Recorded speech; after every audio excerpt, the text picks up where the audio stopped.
We've all been there, right? You make a deal, you shake on it, maybe you even sign something, and then nothing. The deal just falls apart. So what do? Is it just a bummer, or is it something more? Well, today we're going to unpack exactly what happens, legally speaking, when a promise gets broken. You know that sinking feeling when a deal goes south? It's it's just so frustrating, and it's really easy to feel like there's nothing you can do about it. But here's the thing. The law actually has a whole playbook for this exact situation. So when a deal does go wrong, the law gives it a specific name. It's called a breach of contract. And trust me, understanding that one simple term is the key that unlocks all of your options.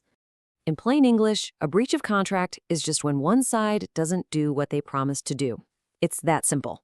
Either they flat out refuse, or they do something that makes it impossible for the deal to even happen. And this isn't just bad manners, it's a real legal event, and it has real consequences. Now, here's where it gets kind of interesting. The law is really, really specific about when that promise gets broken. It's not just that it was broken, but whether it happened before the deadline or right on the day it was due. And that distinction, it's absolutely crucial. So you've got two flavors here. On one side, you have anticipatory breach. Think of this as getting a heads up that things are about to go wrong. The other person tells you ahead of time, yeah, I'm not going to be able to do this. Then on the other side, you have actual breach. This is when the due date arrives, and crickets. They just don't deliver. It's basically the difference between getting a warning and being a complete no-show. Okay, this example is a bit dramatic, but it makes the point perfectly. Someone is under contract to marry person B, but before that wedding date arrives, they go and marry person C. I mean, wow. By doing that, they've made it totally impossible to fulfill the first promise, and they did it before the due date. That is a textbook anticipatory breach. And here's the flip side of that coin. A agrees to sell his car to B on a specific day, July 2nd. The day comes, July 2nd is here, and A just refuses to sell. That's an actual breach. The failure happened right on the day the performance was due. So you see, it all comes down to the timing. All right, so the promise is broken. What now? Well, the good news is you're not helpless. The law actually gives you what I like to call a legal toolbox, full of remedies to fix the situation and hopefully make things right again. So let's peek inside this toolbox. You've got 5 main tools here, and each one does something different. You can cancel the contract entirely. You can sue for money. You can try to force them to go through with it. You can stop them from doing something else, or you can just get paid for the work you've already done. We're going to start with the most common tool of them all. By far, the most common tool in the box is suing for damages, and damages is just a fancy legal term for money. It's all about getting financial compensation because you took a hit when they failed to deliver on their promise. But damages isn't a one-size-fits-all kind of thing. There are different types for different scenarios. Ordinary damages cover the kind of losses you totally expect to happen. Special damages are for those weird, unique losses that you both actually knew about from the very beginning. Exemplary damages? They're meant to punish really bad behavior. And nominal damages?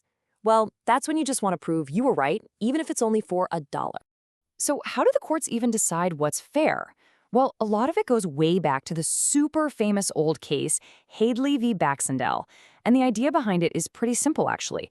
It says you can only get paid back for losses that were a natural, predictable result of the breach, or that both of you could have reasonably seen coming when you first made the deal.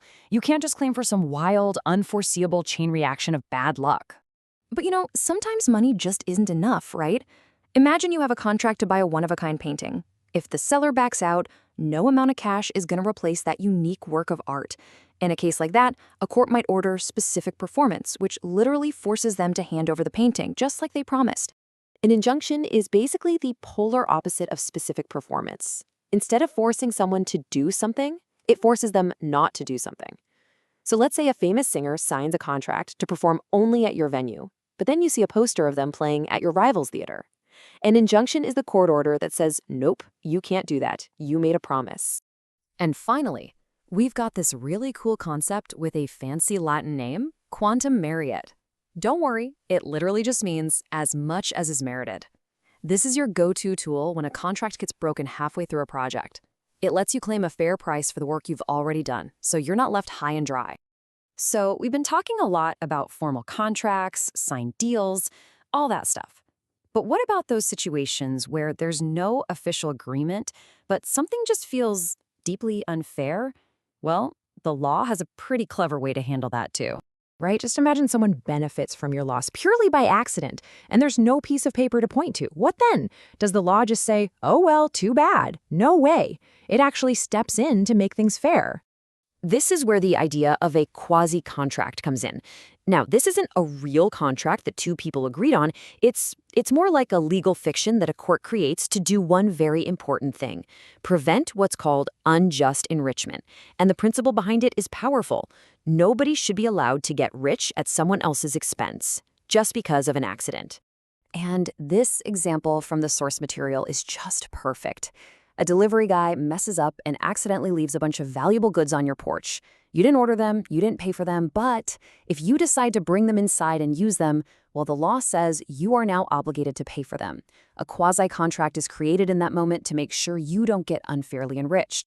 Okay, so from broken deals and legal toolboxes to these fascinating as-if contracts, we have covered a ton of ground.